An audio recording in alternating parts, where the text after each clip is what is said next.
Everything in the winery looks amazing, but it's just a whole lot of stress basically involved in it every time you prepare to pick, and then you get a little scud of rain. My husband spends a lot of time shouting at the sky and throwing his mobile phone and looking at every weather station, channel and app in the world to try and get a different picture. This is the Deep in the Weeds podcast. I'm Anthony Huckstep.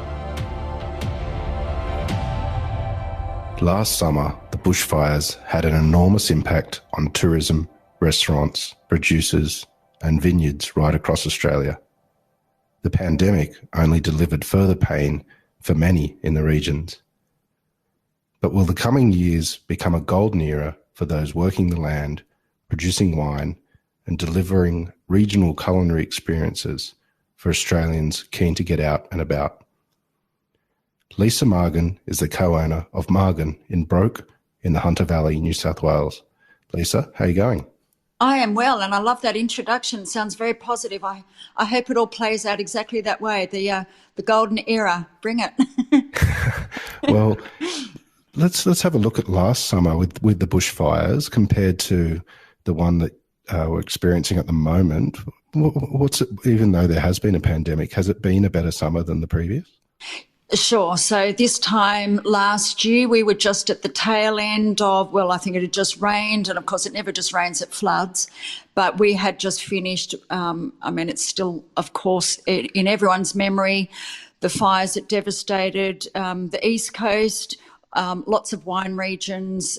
Sydney was inundated with continual smoke and fires, Canberra, and all of those coastal regions. So, yeah, the Hunter, we had it started in the first week in November, and basically we had fires right around us, right up to 1 kilometre to our property, and that did not stop until February when it finally rained. So, but it wasn't even the fires that was the most perilous thing for us. The silent killer for the Hunter Valley was smoke impact. So we didn't know what we didn't know, but the Australian wine industry has a much better appreciation and I would say fear of smoke taint going forward, because it was turned out to be pretty devastating. We would have lost about 70% of our 500 tonnes to smoke taint. So that's, I don't want to even put a cost to that. I know what it is, but I just have to move on from that, because that is gone. Yeah, so that was devastating. With the impact of COVID and the inability to travel overseas, a lot of people have been jumping in the car when they can and travelling to the regions. What's it been like for the Hunter in the last couple of months? Yeah, fantastic, I have to say. Since the regional travel ban lifted, that was the beginning of June. We opened for the June long weekend. And the Hunter, just, goodness me, on everyone's radar. Of course, proximity to Sydney being 2 hours away, everyone was just keen to bust out of the cities and get to a rural region, get to do anything. And of course, everyone who had planned on being overseas or travelling to different parts of Australia, well, they came to the Hunter. So, which has been a surprising benefit. We just, look, no one could script last year. It's surprise after surprise. But so it seems if you take away all the other travel options from everyone, then they have to come to the Hunter. So we had people who have never been to the Hunter and couldn't explain why they've never been to the Hunter, except that they normally go overseas or perhaps to Margaret River or Mornington or other places. But they said, God, this is right on our doorstep. And I don't know why we've never been, but the wines are amazing, fabulous restaurants, gorgeous green scenery. The Hunter is, we've had quite a lot of rain, so very photogenic. So, yeah, we've had a lot of people surprisingly either reconnect or just connect with the Hunter. And that's had a really nice flow-on effect for Sydney-based restaurants and licensed premises, because now people are asking for Hunter wines because it's front of mind, and that's fed on to this nice little bit of parochial support from our Sydney-based local wine market. So that's had a lovely flow-on effect So from what was a bad year in terms of farming and production, it's ended up being, quite a nice finish to the end of last year, and that's rolled round into 2021. So it's been nice. You're known and renowned as a champion of the hunter and one of its greatest chefs and wine producers as well. But you didn't grow up in the hunter. You grew up in Sydney. Take us back to that time, and how did you end up in the hunter? I ended up in a hunter when I married a winemaker. You're going to find yourself in a wine region, whether you like it or not. I didn't put a lot of thought into that. Love works like that, or doesn't work like that. But I met my husband-to-be at the bar. We both went to Hawkesbury Agricultural College, where we both did our degrees there. Met him at the bar there. I don't think either of us were drinking premium wine. In fact, I'm quite sure in the late 80s we were not. So met him. I was just training to be a high school teacher at the time, and he had done an agricultural degree, and then was following up with a degree in environmental health. But he had a long connection with the Tyrrell's family. His own parents had vineyards in the Hunter in the late 60s and 70s. So as a child, he got to know the Hunter Valley through that, basically being dragged up there every weekend. And that property was right next door to the Tyrrell. So he subsequently basically took an apprenticeship, a hands-on with the late, great Murray Tyrrell, who was obviously a great grower, but also farmer, in particular cattle, etc., etc. So he learned a lot about the land from Murray Tyrrell and connected with that. So then, we married and moved to the Hunter, bought a property, and I came to the Hunter. I had always wanted to be a chef, but my parents wanted me to get a uni degree, so hence the teaching. But that was, I taught hospitality and also science.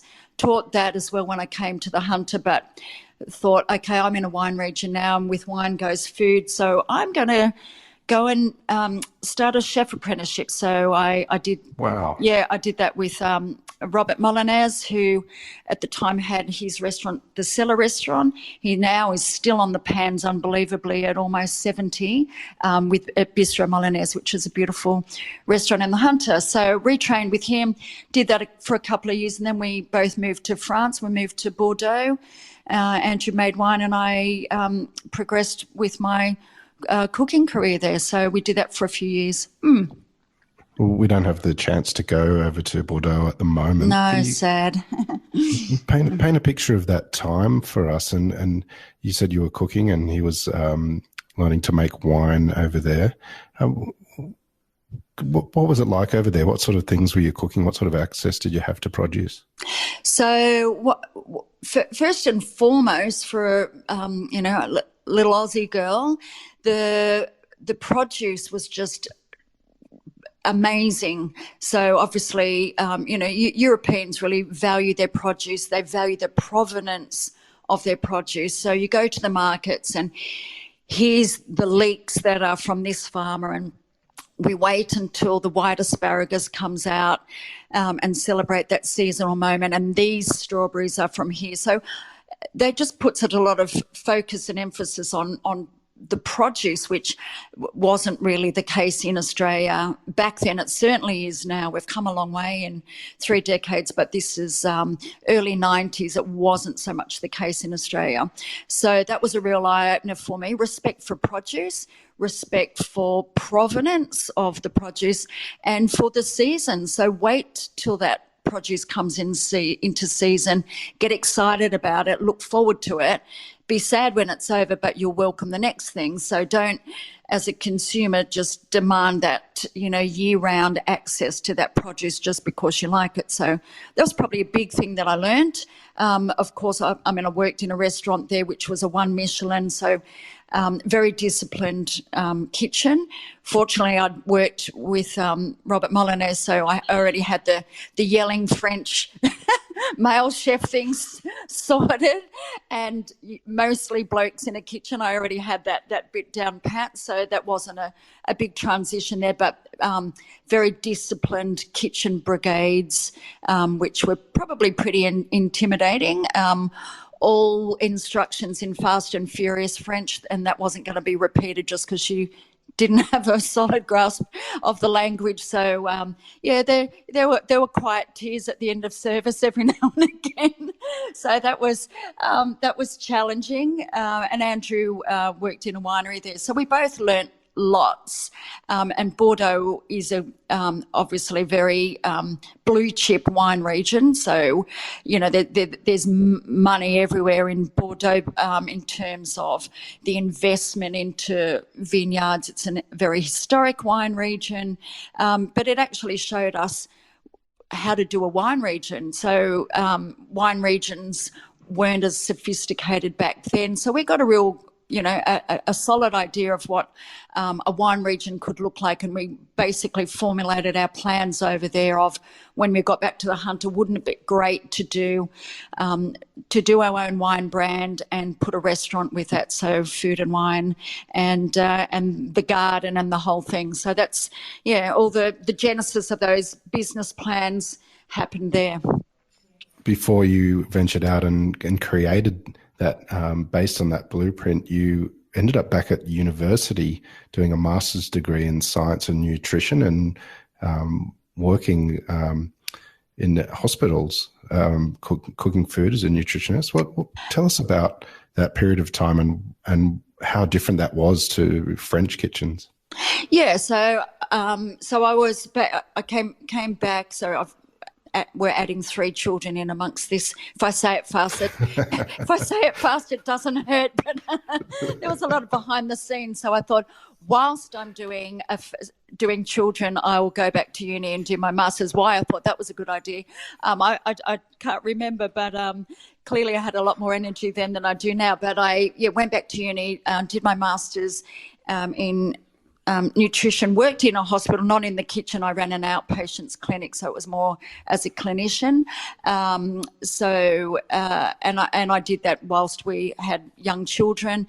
And then Andrew, who had resumed working at Tyrrell's, we decided, let's do our own wine brand. So I went on maternity leave from the hospital, and he left Tyrrell's, and we started our business. So wow. I thought I would return maybe to nutrition and that pathway, and I just never made it out. And in the meantime, I created this other career path for myself, and reconnected with cooking and the original dream of having a restaurant, having a cellar door, having a wine brand, doing this lovely on-site thing. So we started doing that, and I never went back.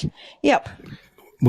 Tell us about some of the challenges early on creating this brand, because Margan now is an amazing wine, and the restaurant is one of the best regional restaurants in Australia. But those early days as a small business and with 3 kids as well, what were some of the challenges involved? Oh, everything. Let's just say very broad job description. We've got a team of 30 right now, but basically I have literally done every job in this business, and so is Andrew. So so this is the end of February that we're recording this. So we are in the last week of our grape harvest here, which we started picking at the beginning of January. So it's gone on a long time.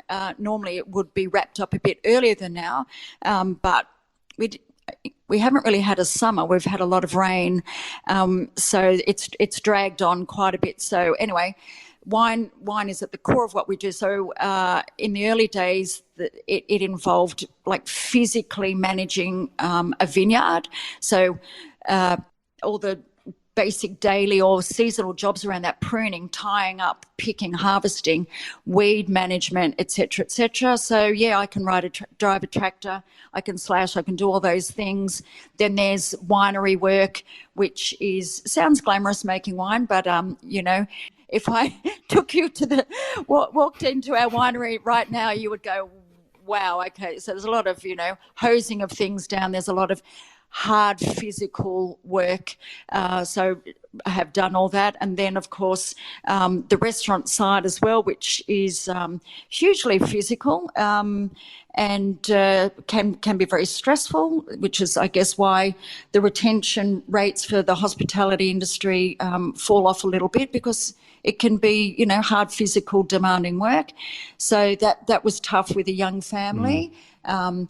Also, without flying the female card, but it's difficult to coordinate good quality childcare when you're working in the hospitality industry, because it revolves around evenings and weekends, and your average daycare doesn't really accommodate for that. So unless you've got good family support locally, which neither of us did, that makes it very difficult to kind of run a family in conjunction with that. And then there's all the back of house stuff, all the and I don't even mean back of house kitchen, that's another whole story, but administratively all the compliance and legalities and the never-ending paperwork that goes with a business. And this one's very diverse, because we run across 5 award industries. We're rural farmers, we're hospitality, we're cellar door, we have domestic wholesale and export, wine,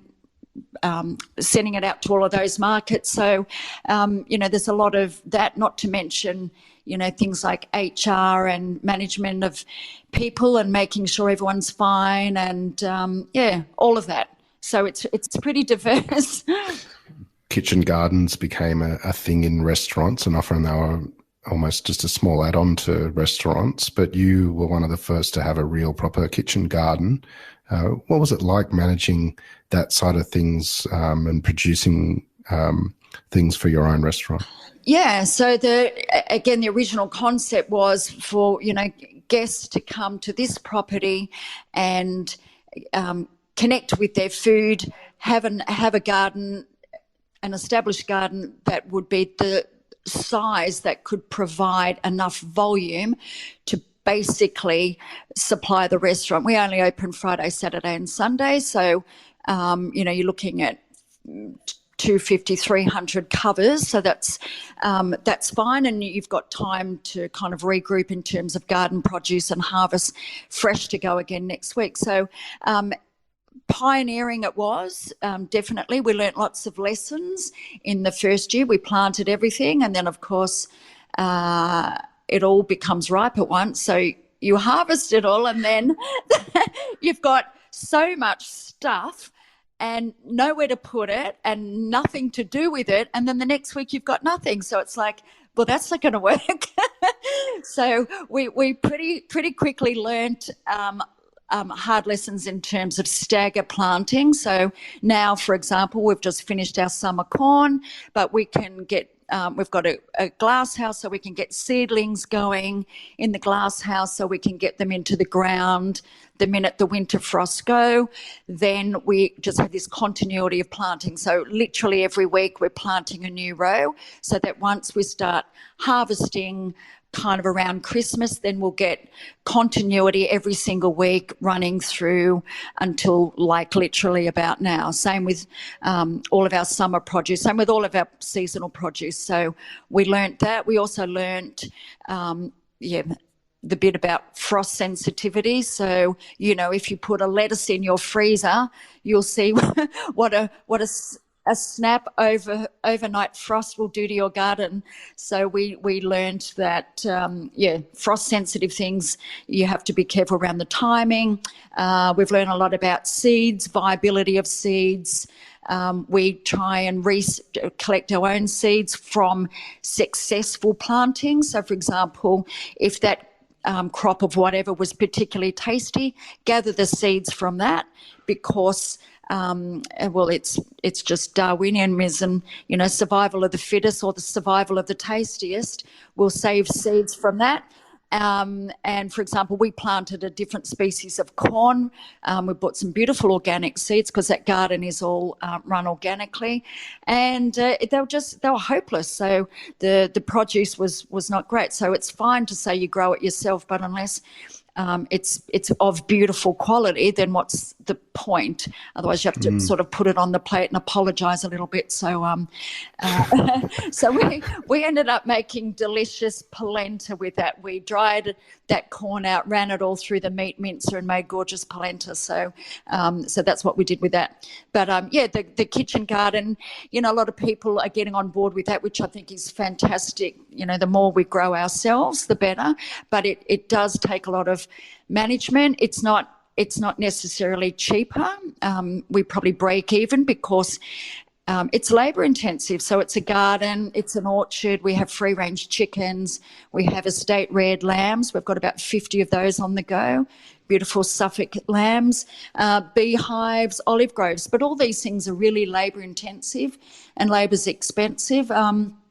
And we run it all organically. So, you know, it's not cheaper. It's much cheaper to go to a cheaper, nasty supermarket and buy mass-produced whatever produce. That will be cheaper, but that's not what we connect with, and it's not what we do. And this whole property, viticulturally as well, we are in conversion to organic status. We're already, our whole business has been following an EMP, Environmental Management Plan, for probably the last 8 years. So we've been fully certified. Yeah, it's quite a commitment. So we've been fully certified with that for the last 5 years, and we've just finished our audit that happened just before Christmas. So that refreshes our certification. So we do little happy dances when we pass our audit because, yeah, they're not easy to pass. They're very stringent, and they should be, because I hate it when people just make shit up about what they do. So it rips off those who follow those sort of organic or biodynamic pathways or sustainably farmed whatever. It does undermine that process if people just make that up and that they don't really do the proper things. So, with a history of learning French technique and using Australian ingredients and now growing your own produce but having that real connection with produce, how much does that dictate how you cook in the kitchen? And can you give us an idea of a dish or two of what sort of exemplifies your cookery? Yeah, so I mean, obviously I'm a chef, but I don't take the head chef role anymore because I would never get anything else done. So I'll always have a great head chef to lead my kitchen. Food style, look, it's my food style. It's the house style of this business, and this restaurant's now 14 years old. So there's, you know, sustainability just to still be in business in hospitality for 14 years. So the food style has evolved over time. I would define the food style as agri-dining, so agricultural dining. Whatever we can grow, we can showcase that. So we write menus around what we're harvesting. So our head chef, Joey Ingram, myself and Gino, our wonderful Sicilian Italian gardener. See, you have to trust him on that, don't you? He's from Sicily. They know these things. So we'll walk in the garden every week, have a look at what we're harvesting, have a look at lead times of things or how much produce we're still running with, and then we will just shape our menu around that. So we'll update our menu every week, subbing things on, subbing things off. So, for example, figs, we're at the business end of figs at the moment. I had a great crop over. We've got about 8 to 10 mature fig trees, so masses of figs. So that's fig paste, it's fresh figs, it's dried figs, it's in savoury aspects, in dessert, etc., etc. But they'll finish probably, maybe we'll pick this week and next week, and then that's over. So then we'll put something else on. So we're then moving into autumn harvest. So I was in the garden this morning. We've got lots of citrus that will be a little while away. We've got beautiful finger limes that will be ready in about a few weeks. So we'll probably toss those through a lovely blood orange curd and do a little deconstructed pav or something like that. We've got beautiful persimmon on the trees. They're about 4 weeks away. So all of those lovely autumn fruits. Quinces are ready to pick, so that will be in savoury and sweet applications, and then quince paste, etc. So that's how we roll. So the food style needs to be dictated by that. Again, running with that organic thing. I don't like to play around with food too much, and again, that's my nutrition background coming into it. I like to focus on the integrity of the food as it's produced. And, as I say to our kitchen team, prep for this dish started 3 months ago when we've putting seeds into the ground. So that's when preparation starts. So you don't have to play around with it too much once you get it. You don't have to deconstruct something and then do 20 things to it to make it taste like the thing that it was, and then reform it to make it look like the thing it used to be. Just start with good produce, make it tasty, make it, food that people want to eat, make it beautiful on the plate, compose that dish to make it look lovely, make it look like something you're not going to get at home, but, don't do too much with it. I don't love sous vide cooking lots, although I love the control around it. I love the consistency, and it's pragmatic and all of that sort of stuff. But really cooking in plastic bags, there's a big carbon footprint around that, and also dioxin transfer out of plastic bags. No one can give me a good answer on if that's a bad thing or not. So, we try and minimise all of that in our kitchen as well. We'd love to invest in cooking over coal. That will be a whole kitchen refit or something. But something like that. But that's the food style. Let it speak of its provenance, and focus on the quality of that. And I hope people respect the food style, that it's clean food. It looks beautiful on the plate, and it tastes tasty. Yeah. You mentioned early on in your career that it was very male-dominated kitchens, and you also spoke of some of the challenges in being a mother and trying to be a head chef as well at the same time. You're a founding board member of Women of Hospitality organisation. Can you tell us a bit about that and the importance that it has for the industry? Yeah. Proud to be on that. That's been going for about 3 years now. We've had a little bit of a, break during COVID in not being able to run as many events as we would like, but we continued to run a pretty strong mentoring program, which was interesting because we connect with seniors in the hospitality industry. And I'm continually surprised to find I'm these days a senior, but I've got 3 kids, and they've all seemed to have finished university, so I guess I must be a senior. And I think in the hospitality industry, it's almost like dog years when you're a senior, because so it's important as a senior, I guess, to give back to the industry, to support those coming up through the industry. Obviously, last year's a lot of challenges. Poor old hospitality industry, I think, has really been smashed and in tatters. So even being able to run our mentor programs through that, I mean, I personally was mentoring someone in a restaurateur in Victoria, God love her. So we basically started that mentoring relationship, and then lockdown happened pretty soon after that. So I'm supposed to be the mentor and the leading light, but I kind of rang her when we all got closed down, and the phone call was a bit like, oh my God, my restaurant's closed down, I don't know what to do. Oh my God, my restaurant's closed down, I don't know what to do. So it was almost like blind leading the blind through these uncharted waters of what is a lockdown, and you've got to stand your people down, and what does that mean? And when will we be employed again, and how does that work? So that was that's all connected with women in hospitality. So I believe in giving back, and it takes time, and sometimes I think, oh God, I need to spend a few more hours on my day job. And I'm deputy chair of the Hunter Culinary Association, which is our peak culinary body in the hunt, and we do a lot of supportive apprenticeships. We run scholarships, a lot of events around networking and support. So, sometimes there's a lot about other things, and I get a bit behind in my day job. I've got to sit up late and do my own homework. So, but I believe that's important, and we do have a responsibility for that. And hopefully that just contributes to making the hospitality industry stronger and viable. Yeah. And providing good career paths, the awareness that you can have a job in hospitality. It's a job that you choose, not just something you do while you're waiting to come up with a proper job. And it's got a clearly defined and well remunerated and well respected career path. That's what I believe in.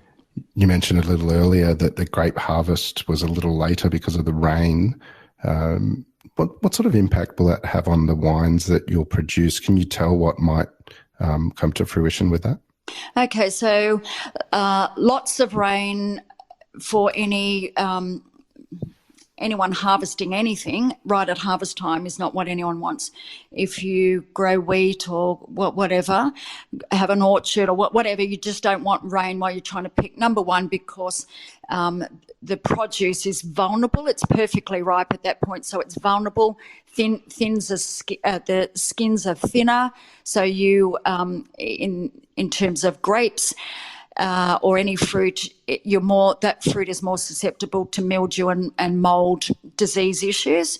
And then from a logistics point of view, you can't get machines on. You can't get a tractor physically onto the property to carry bins to pick into. So there's that operational logistic thing that can't happen with rain, but also it puts disease pressure on. So we got this East Coast low, the hunter, but I think everyone's thinking what happened to summer. It rained through Christmas and New Year, and it's been on and off since then. So everything in the winery looks amazing, but it's just a whole lot of stress basically involved in it every time you prepare to pick, and then you get a little scud of rain. My husband spends a lot of time shouting at the sky and throwing his mobile phone and looking at every weather station, channel and app in the world to try and get a different picture. We should pretty well be finished in a couple of days.